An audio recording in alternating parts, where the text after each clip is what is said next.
मोदी 3.0 का काउंटडाउन शुरू हो चुका है। लोकसभा चुनाव में एनडीए को बहुमत मिलने के बाद नई सरकार के गठन को लेकर तैयारियां तेज हो गई हैं। आज संसद भवन में एनडीए संसदीय दल की बैठक हुई और इस बैठक के बाद एनडीए के नेता राष्ट्रपति भवन पहुंचे, जहां एनडीए नेताओं ने राष्ट्रपति को समर्थन पत्र सौंपा और एनडीए नेताओं ने बहुमत का दावा किया और बताया कि नरेंद्र मोदी को एनडीए का नेता चुना गया है।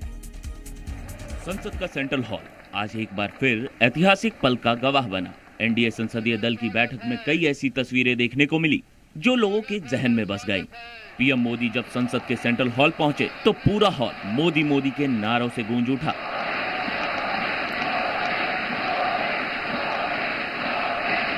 पीएम मोदी जब सेंट्रल हॉल पहुंचे तो उन्होंने सबसे पहले संविधान को नमन किया। पीएम मोदी ने संविधान के सामने झुककर प्रणाम किया। उसके बाद वो टीडीपी के चंद्रबाबू नायडू और बिहार के सीएम नीतीश कुमार के पास पहुंचे। तीनों नेताओं ने उनका अभिवादन किया। इस दौरान दिलचस्प तस्वीरें भी देखने को मिली। पीएम मोदी ने दोनों नेताओं के साथ काफी देर तक बातचीत की। इस मौके पर बीजेपी अध्यक्ष जेपी नड्डा ने कहा कि तीसरी बार एनडीए को ऐतिहासिक जनादेश मिला है। इस ऐतिहासिक घड़ी पे और इस ऐतिहासिक सेंट्रल हॉल संविधान सदन में आज हम सब लोग इसके चश्मदीद गवाह बन रहे हैं। ये हम सबका सौभाग्य है। एनडीए संसदीय दल की बैठक में सहयोगी दलों के कई बड़े नेता मौजूद थे। कई राज्यों के सीएम और डिप्टी सीएम भी मौजूद थे। इस मौके पर राजनाथ सिंह ने संसदीय दल के नेताओं के लिए मोदी के नाम का प्रस्ताव रखा। भारत माता की, भारत माता की। एनडीए के नेता के रूप में आप सब साथियों ने सर्वसम्मति से चुन करके मुझे एक नया दायित्व दिया है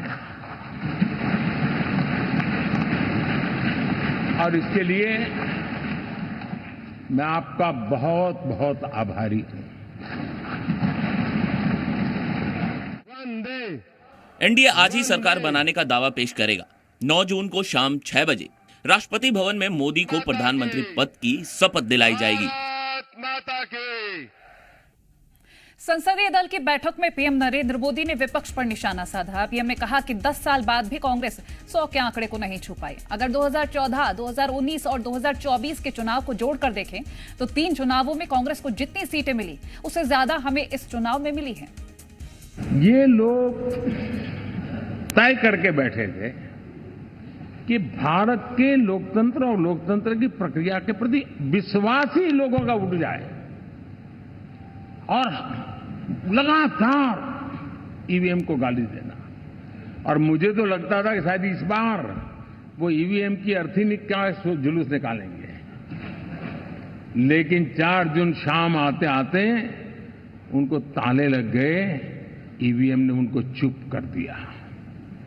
ये ताकत है भारत के लोकतंत्र की, ये ताकत है भारत की निष्पक्षता की, ये भारत की ताकत है भारत के चुनावी तंत्र की, चुनाव आयोग की। और मैं मानता हूं कि ये आशा करता हूं कि 5 साल तो अब ईवीएम शायद मुझे नहीं सुनाई देगा। पहले भी एनडीए थी, आज भी एनडीए और कल भी एनडीए है।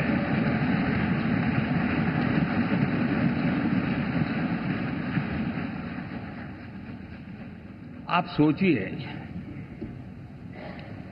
10 साल बाद भी कांग्रेस 100 के आंकड़े को नहीं छू पाई। लोकतंत्र के प्रति जिनका भरोभार अविश्वास है, ऐसे लोग सुप्रीम कोर्ट का उपयोग करते हुए कैसे रुकावट डाले, इसका निरंतर प्रयास करते रहे। और चुनाव आयोग की ताकत का एक बड़ा हिस्सा अदालतों में इस पीक अवर्स में, चुनाव के पीक अवर्स में, यानी कितनी निराशा लेकर के ये लोग मैदान में आए थे कि उन्होंने पूरा हमला उसी इंस्टीट्यूट पे लगा दो ताकि चुनाव के कोई भी परिणाम आए हम दुनिया के सामने भारत को भी बदनाम कर लें। ये षड्यंत्र का हिस्सा था दोस्तों। ये लोग और केंद्र में लगातार तीसरी बार एनडीए की सरकार बनने जा रही है। संसद भवन के सेंट्रल हॉल में एनडीए संसदीय दल की बैठक हुई। इस दौरान एक अनोखा नजारा देखने को मिला है। जब नरेंद्र मोदी को संसदीय दल का नेता चुना जाने को लेकर प्रस्ताव रखा गया, एनडीए के हमारे तब सभी नेताओं ने उनका समर्थन किया। बिहार के सीएम और जेडीयू मुखिया नीतीश कुमार ने भी पीएम मोदी के नाम का सपोर्ट किया। इसी दौरान नीतीश अपनी बात रखने के बाद नरेंद्र मोदी का अभिवादन करने के लिए झुकते नजर आए। नीतीश ने पीएम के पैर भी छुए, हालांकि पीएम मोदी ने उनका हाथ पकड़ लिया। वहीं इस घटना के बाद भाषण में नीतीश कुमार ने ऐसा कुछ कहा कि पीएम मोदी समेत सभी सांसद अपनी हंसी नहीं रोक पाए।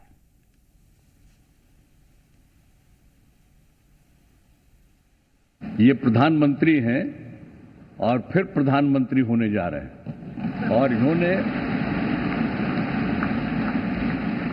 पूरे देश की सेवा की।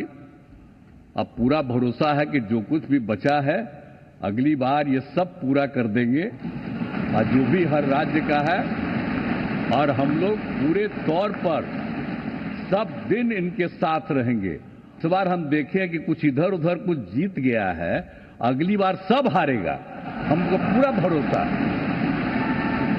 ये सब बिना मतलब का बात बोल बोल करके क्या किया है? और ये सब कोई काम किया है? उन लोगों ने आज तक कोई काम नहीं किया, देश की कोई सेवा नहीं की है। लेकिन आपने इतनी सेवा की है और उसके बाद इस तरह से हुआ है, तब इस बार फिर जो मौका मिला है, तो इस मौका के बाद आगे अब उन लोगों के लिए कोई गुंजाइश नहीं रहेगा, वो सब खत्म हो जाएगा। और वहीं संसदीय दल की बैठक के बाद पीएम मोदी बीजेपी के वरिष्ठ नेताओं से मिले हैं। सबसे पहले पीएम लाल कृष्ण आडवाणी से मिलने उनके घर पहुंचे। इसके बाद मुरली मनोहर जोशी के घर जाकर प्रधानमंत्री ने मुलाकात की और वहीं पूर्व राष्ट्रपति रामनाथ कोविंद के घर पर पहुंचे, उनसे भी मुलाकात की। और तीनों ही तस्वीरें आपकी टेलीविजन स्क्रीन पर।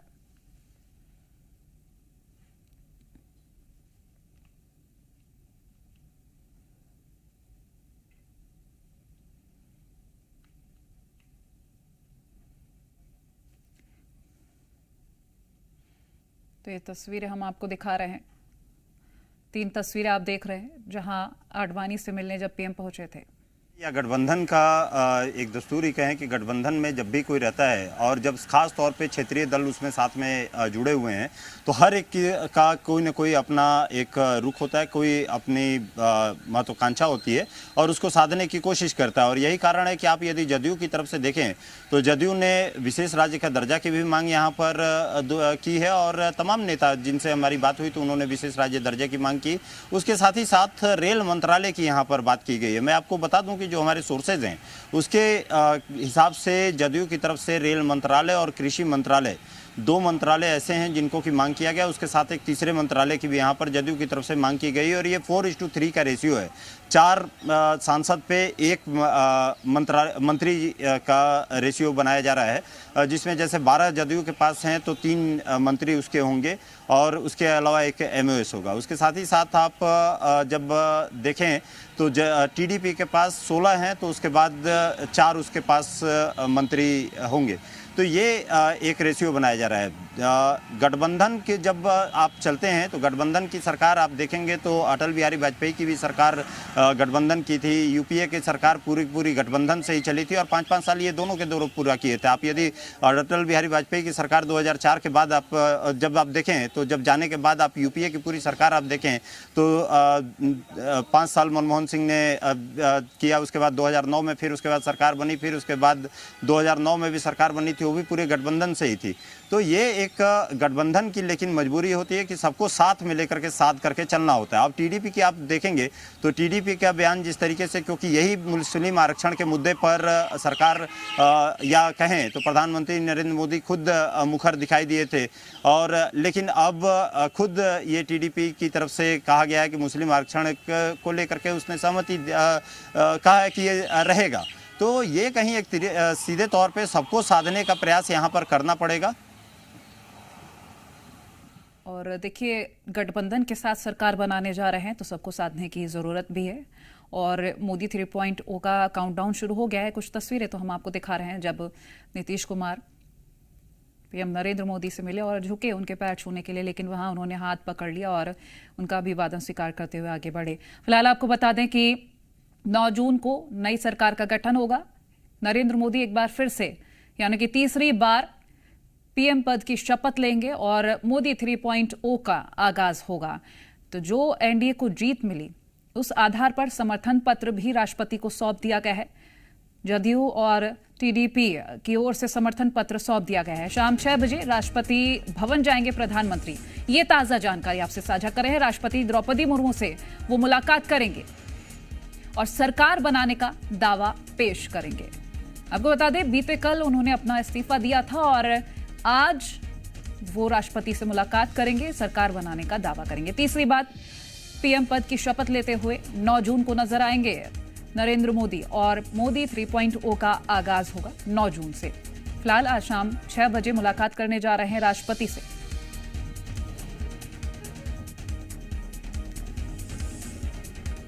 लोकसभा चुनाव के परिणाम आ चुके हैं और ऐसे में एनडीए की जो जीत हुई है उसको देखते हुए हर कोई खुश नजर आ रहा है। विपक्ष पर हालांकि निशाना साधते हुए नजर आए हैं नरेंद्र मोदी भी, और वहीं नीतीश कुमार भी अपने संबोधन में कहते हुए, अपनी बातों में कहते नजर आए हैं कि जो बचा है अगली बार पूरा कर लीजिएगा। और उन्होंने विपक्ष पर निशाना साधते हुए कहा है कि जहां जीत गए हैं वो अगली बार हिसाब कर लेंगे और एनडीए की सरकार बनने जा रही है। नरेंद्र मोदी को उन्होंने लेकर कहा कि वो पीएम है और पीएम बनने जा रहे हैं। तो फिलहाल तो 9 जून शाम 6 बजे शपथ ग्रहण होगा और पूरी तैयारियां भी कर ली गई हैं। समर्थन पत्र भी राष्ट्रपति द्रौपदी मुर्मू को सौंप दिया गया है।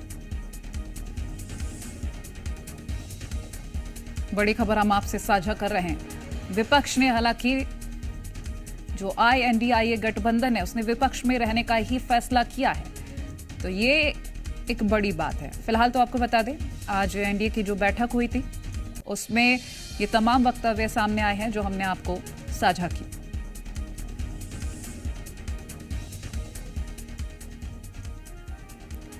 तो शाम 6 बजे के वक्त राष्ट्रपति भवन जाएंगे पीएम और राष्ट्रपति द्रौपदी मुर्मू से वो मुलाकात करेंगे, सरकार बनाने का दावा पेश करेंगे। बता दें आपको, 9 जून शाम 6 बजे शपथ ग्रहण होना है। तीसरी बार प्रधानमंत्री पद की शपथ लेंगे नरेंद्र मोदी।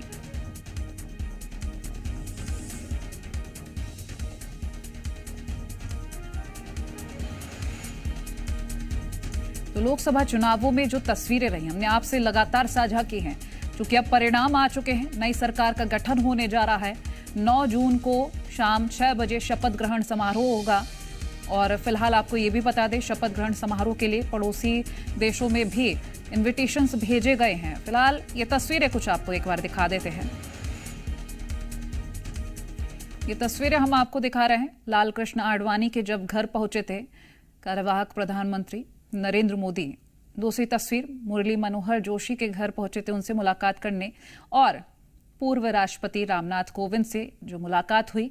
ये तीनों तस्वीरें हम आपको इस वक्त दिखा रहे हैं, बेहद खास हैं, अपने में ही काफी ज्यादा खास तस्वीरें हैं।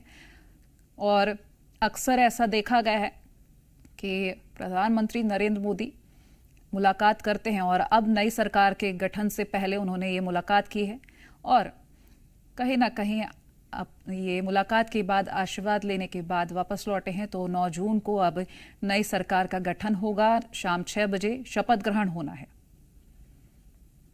तो वरिष्ठ नेता पार्टी के जिनसे मुलाकात कर पीएम नरेंद्र मोदी लौटे हैं, ये तस्वीरें आपको दिखा रहे हैं इस वक्त।